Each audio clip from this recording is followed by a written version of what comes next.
Cinema குடும்பத்துல பொறந்ததுனாலயான்னு தெரியல. சின்ன வயசுலயே சினிமா மேல இன்ட்ரெஸ்ட் வருது விஷாலுக்கு. 1989ல ரிலீஸ் ஆன பாண்டியராஜனோட ஜாடிக்கேத்த மூடி படத்துல ஒரு பாட்டுல சின்ன வயசுலயே டான்ஸ் ஆடியிருப்பாரு விஷால். அந்த படத்துல அவர் வந்ததுக்கு இன்னொரு காரணம் என்னன்னா, அந்த படத்தோட ப்ரொடியூசர் வேற யாரும் இல்ல விஷாலோட அப்பா ஜி.கே. ரெட்டி. 12th ஸ்டாண்டர்ட் படிக்கும்போது ராம் கோபால் வர்மாவோட ஃபர்ஸ்ட் படமான சிவா படத்த பார்க்குறாரு விஷால். அந்த படம் அவர பயங்கரமா இன்ஸ்பயர் பண்ணுது. அதிலிருந்து அவர் டைரக்டர் ஆகணும்னு முடிவு பண்றாரு. அதுக்கப்புறம் லொயோலா காலேஜ்ல விஸ்காம் படிக்கிறாரு. பட் படிக்கிறதுல பெருசா இன்ட்ரெஸ்ட் இல்லாததுனால 27 அரியரோட கோர்ஸ முடிக்காம வெளிய வராரு. அதுக்கப்புறம் கொஞ்சம் வருஷம் அப்பாவோட பிசினஸ பார்த்துட்டு வந்த விஷால் ஆக்ஷன் கிங் அர்ஜுன் கிட்ட அசிஸ்டன்ட்டா ஜாயின் பண்றாரு வேதம் படத்துக்கு. அந்த டைம்ல தான் அர்ஜுன் விஷால் கிட்ட ஏதோ ஒரு பொட்டன்ஷியல் இருக்குன்னு கண்டுபிடிக்கிறாரு. டிரெக்ஷன்லாம் உனக்கு வேணாம், போய் சீரியஸா ஆக்டிங் ட்ரை பண்ணுன்னு அனுப்பி விடுறாரு விஷால. அதுக்கப்புறம் விஷால் நிறைய ஆடிஷன் அட்டெண்ட் பண்றாரு. கடைசியா ஒரு படத்துல ஹீரோவா நடிக்க சான்ஸ் கிடைக்குது. அந்த படத்துல நடிக்கிறதுக்கு முன்னாடி கூத்துப்பட்றையில ஜாயின் பண்ணி ஒரு 5 மாசம் ட்ரைனிங் எடுத்துக்கிறாரு விஷால். 2004 சங்கரோட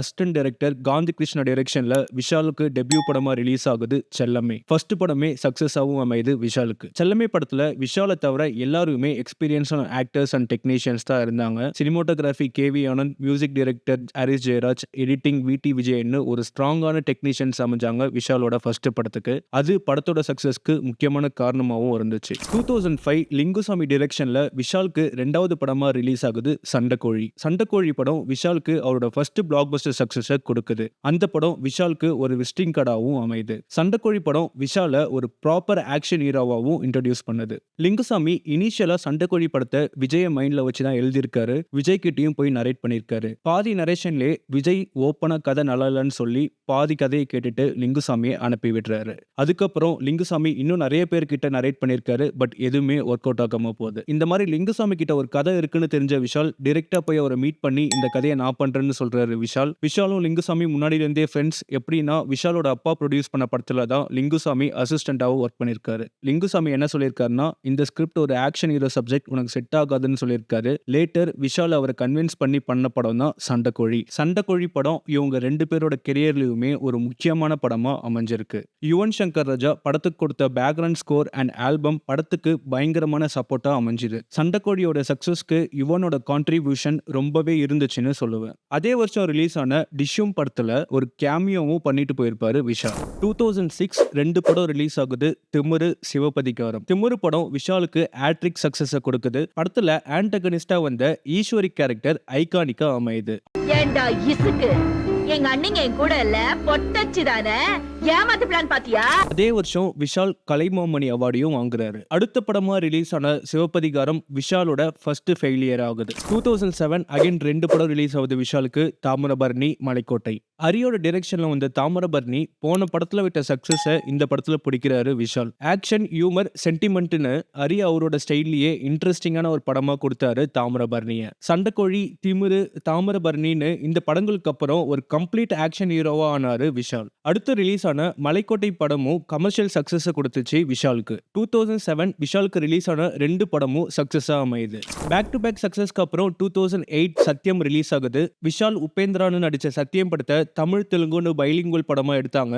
பட் படம் பாக்ஸ் ஆபீஸ்ல ஃபெயிலியர் ஆகுது. பட் படத்துக்கு ஹாரிஸ் போட்ட ஆரடி காத்தே சாங், பிஜிஎம்னு எல்லாத்தையுமே பக்காவா பண்ணி கொடுத்திருந்தாரு. பட் படம் தான் ஒர்க் அவுட் ஆகாம போகுது. 2009 இன்னொரு தமிழ், தெலுங்கு பைலிங்குவல் படமா ரிலீஸ் ஆன தோரணை. இந்த படமும் ஃபெயிலியர் ஆகுது பாக்ஸ் ஆபீஸ்ல. படத்துலயுமே சில சீன்ஸ் மட்டும் தான் என்ஜாய் பண்ற மாதிரி இருக்கும். பட் படத்துல வந்த வாட்ச் எல்லாம் சாங் என்னோட ஃபேவரட்ல ஒன்னு. பேக் டு பேக் ஃபெயிலியருக்கு அப்புறம் 2010ல ரிலீஸ் ஆகுது தீராத விளையாட்டு பிள்ளை. அதுவரை ஆக்ஷன் ஜோன்லயே பார்த்துட்டு வந்த விஷால ஒரு ஜாலியான ஈஸி கோயிங் பையனா வந்தாரு தீராத விளையாட்டு பிள்ளைன்னு. விஷால், சந்தானம், சத்யன்னு இவங்களோட காமெடி ரொம்ப நல்லாவே ஒர்க் அவுட் ஆயிருந்துச்சு. படத்துக்கு யுவன் போட்ட சாங்ஸுமே ஆல்பம் ஹிட் ஆச்சு. கண்டினியூஸ் ஃபெயிலியர்ல இருந்து விஷால காப்பாத்துது தீராத விளையாட்டு பிள்ளை படம். 2011 பாலாவோட டைரக்ஷன்ல ரிலீஸ் ஆகுது அவன் இவன். இதுவரை நம்ம பார்த்த விஷாலா இல்லாம ஒரு புது ரோல்ல வந்தாரு வால்டர் வணங்காமுடியா. விஷாலோட performance throughout the movie டெரிஃபிக்கா இருந்துச்சு. இந்த படம் போதும் விஷால் எந்த மாதிரி ஆக்டர் ஆக்டர்னு சொல்றதுக்கு. படம் பார்க்கும்போது விஷால் இந்த மாதிரிலாம் நடிப்பாரான்னு கேட்குற மாதிரி தான் இருந்துச்சு அவரோட பெர்ஃபார்மன்ஸ். என்னதான் விஷால் ஒரு ஆக்ஷன் ஹீரோன்னு பேர் எடுத்திருந்தாலும் ஒரு ஆக்டரா ப்ரூவ் பண்ணாரு அவன் இவன்ல.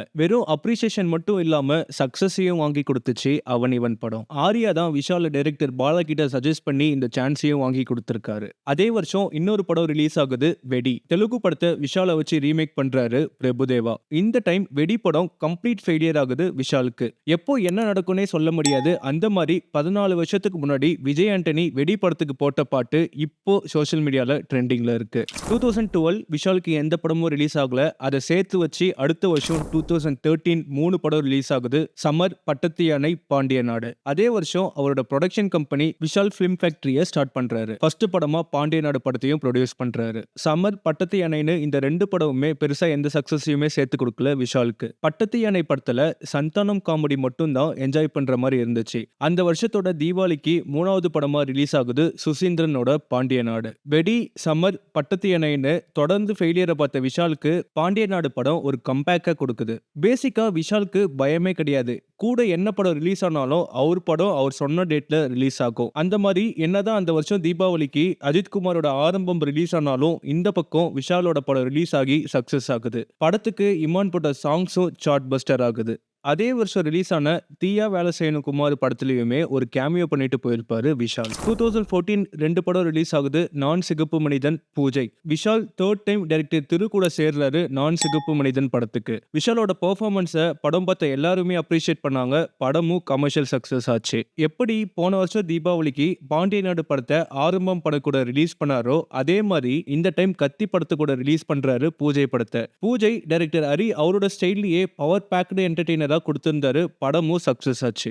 இந்த வருஷமும் ஒரு கேமியோ பண்ணியிருந்தாரு கதை, திரைக்கதை, வசனம், இயக்கம் படத்துல. 2015 அகைன் 2 படம் ரிலீஸ் ஆகுது, ஆம்பளை, பாயும் புலி. சுந்தர் சியோட ஆம்பளை படம் பொங்கலுக்கு ரிலீஸ் ஆகுது ஐ படத்து கூட. வழக்கம் போல சுந்தர் சி ஒரு காமெடி ஆக்ஷன் என்டர்டெய்னரா கொடுத்திருந்தாரு ஆம்பளை படத்தை. படத்துல சந்தானமோட காமெடி ட்ராக்லாம் அல்டிமேட்டா ஒர்க் அவுட் ஆயிருந்துச்சு.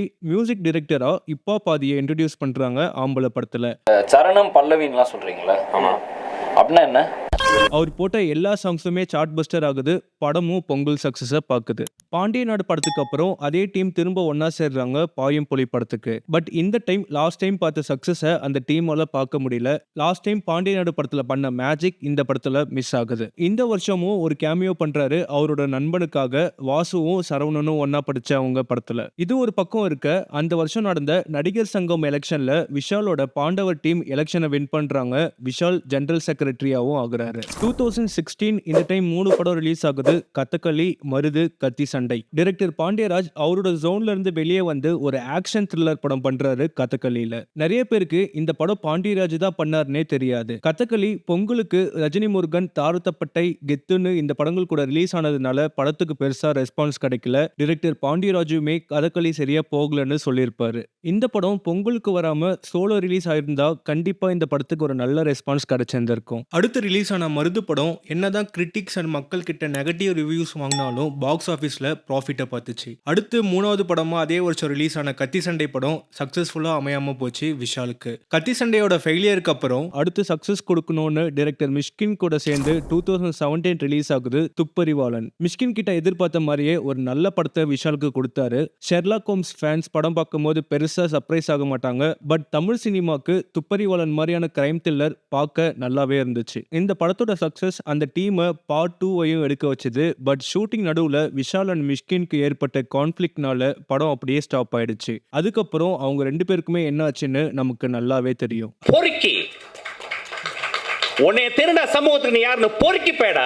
அடுத்து அதே வருஷம் விஷால் மலையாளம்ல டெபியூ பண்றாரு வில்லன் படத்துல மோகன்லால் கூட. அதுல ஆன்டகனிஸ்டா ப்ளே பண்ணிருப்பாரு. பட் அந்த படமும் பெருசா எந்த நேமையுமே சேர்த்து கொடுக்கல விஷாலுக்கு. அதே வருஷம் விஷால் ப்ரொடியூசர் கவுன்சில் எலெக்ஷன்ல நின்று வின் பண்ணி தமிழ் பிலிம் ப்ரொடியூசர் கவுன்சிலோட பிரசிடென்டாவும் ஆகுறாரு. 2018 டைரக்டர் PS மித்ரன் டெபியூ பண்றாரு விஷால் கூட இரும்பு திரையில. ரொம்ப வருஷத்துக்கு அப்புறம் விஷாலுக்கு ஒரு பெரிய பிளாக் பஸ்டர் சக்சஸ் கொடுக்குது இரும்பு திரை படம். அதே வருஷம் விஷாலோட 25th படமா ரிலீஸ் ஆகுது சண்டைக்கோழி 2. இத்தனை வருஷத்துக்கு அப்புறம் ஏன் இந்த படத்தோட சீக்குவல் எடுத்தாங்கன்னே தெரியல. இந்த படத்தை பண்ணதுக்கு பண்ணாமலே இருந்திருக்கலாம். ஏன்னா படம் அப்படிதான் இருந்துச்சு. படம் ஃபிளாப் ஆச்சு. அட்லீஸ்ட் விஷாலோட 25th படமா இரும்பு திரைப்படம் ரிலீஸ் ஆயிருந்தா நல்லா இருந்திருக்கும். 2019ல ரிலீஸ் ஆன அயோக்யா, ஆக்ஷன்னு 2 படமே ஃபெயிலியரா தான் ஆச்சு விஷாலுக்கு. பூரி ஜெகநாத்தோட டெம்பர் தெலுங்கு படத்தை ரீமேக் பண்ணாங்க அயோக்யான்னு. தெலுங்குல அந்த படத்துக்கு கிடைச்ச சக்சஸ் இதுக்கு கிடைக்காம போகுது. ஆம்பள படத்துக்கு அப்புறம் ஆக்ஷன் படத்துக்கு ஒன்னா சேர்ந்த விஷால் அண்ட் சுந்தர் சி இந்த டைம் ஃபிளாப்பை சந்திக்கிறாங்க. கோவிட்னால எந்த படமுமே ரிலீஸ் ஆகல அடுத்த வருஷம். 2021 2 படம் ரிலீஸ் ஆகுது, சக்ரா அண்ட் எனிமி. இரும்பு திரை படத்தோட ஜானர்ல ரிலீஸ் ஆன சக்ரா படம் இரும்பு திரைக்கு கிடைச்ச சக்சஸ் சக்ராக்கு கிடைக்காம போகுது. ஆனந்த் சங்கரோட டைரக்ஷன்ல ரிலீஸ் ஆன எனிமி படமும் விஷால் எதிர்பார்த்த சக்சஸை சேர்த்து கொடுக்கல.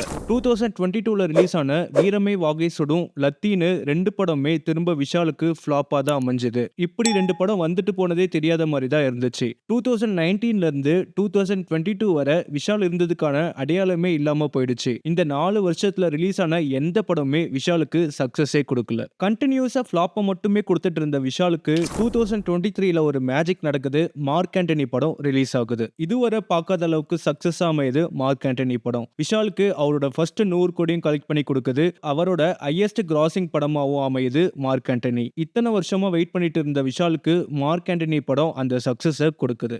மார்க் ஆண்டனி சக்சஸ்க்கு அப்புறம் அடுத்த வருஷம் 2024 ரத்னம் படம் ரிலீஸ் ஆகுது. பூஜை படத்தோட சக்சஸ்க்கு அப்புறம் அரியும் விஷாலும் ஒன்னா சேர்றாங்க இந்த படத்துக்கு. இந்த காம்போ ஒரு நல்ல படம் கொடுப்பாங்கன்னு எக்ஸ்பெக்ட் பண்ண ஃபேன்ஸுக்கு டிசப்பாயின்மெண்ட் தான் கிடைச்சது. ரத்னம் படம் அகைன் ஒரு ஃபிளாப்பா அமையுது விஷாலுக்கு. 2013 ரிலீஸ் ஆக வேண்டிய மதகஜ ராஜா படம் 12 வருஷத்துக்கு அப்புறம் 2025 பொங்கலுக்கு ரிலீஸ் ஆகுது. யாரும் எதிர்பார்க்காத மேஜிக்கை பண்ணுச்சு மதகஜ ராஜா படம். 12 வருஷம் டிலே ஆகி ரிலீஸ் ஆனாலும் படம் பிளாக் பஸ்டர் சக்சஸ் ஆச்சு.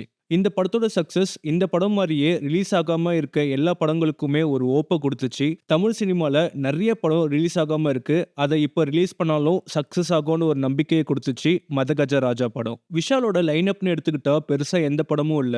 அடுத்து மகுடம்னு ஒரு படம் வருது. பட் அதுலயும் ஒரு குழப்பம் இருக்கு. இனிஷியலா படத்தோட டிரெக்டரா ரவி அரசுன்னு போட்டிருந்தாங்க. பட் அதுக்கப்புறம் இப்ப வர எல்லா ப்ரொமோஷன்லுமே டிரெக்டர் விஷால்னு போட்டிருக்காங்க. என்னன்னு தெரியல. இந்த படத்துக்கு அப்புறம் Vishal and Sundar C combo திரும்ப ஒன்னா சேர்றாங்க விஷால் 36க்கு. துப்பறிவாளன் 2 எந்த ஸ்டேஜ்ல இருக்குன்னே தெரியல. படம் வரதுமே டவுட் தான். கடைசி 5 வருஷத்துல ஒரு படம் மட்டும்தான் சக்சஸ் ஆயிருக்கு விஷாலுக்கு, மதகஜ ராஜா படத்தை சேர்க்காம. விஷால் நடிகர் சங்கம் பில்டிங்கோட ஒர்க்ல பிஸியா இருக்கிறதுனால சரியா படம் பண்றதுல கான்சென்ட்ரேட் பண்ண முடியலன்னு நினைக்கிறேன். ஒன்ஸ் நடிகர் சங்கத்தோட பில்டிங் ஓபன் ஆனதும் அந்த பில்டிங்லயே அவருக்கு கல்யாணம் ஆனதும் அதுக்கப்புறம் அவரோட செகண்ட் இன்னிங்ஸை ஸ்டார்ட் பண்றாரா இல்ல இதோட முடிச்சுக்கிறாரான்னு வெயிட் பண்ணி பார்க்கலாம்.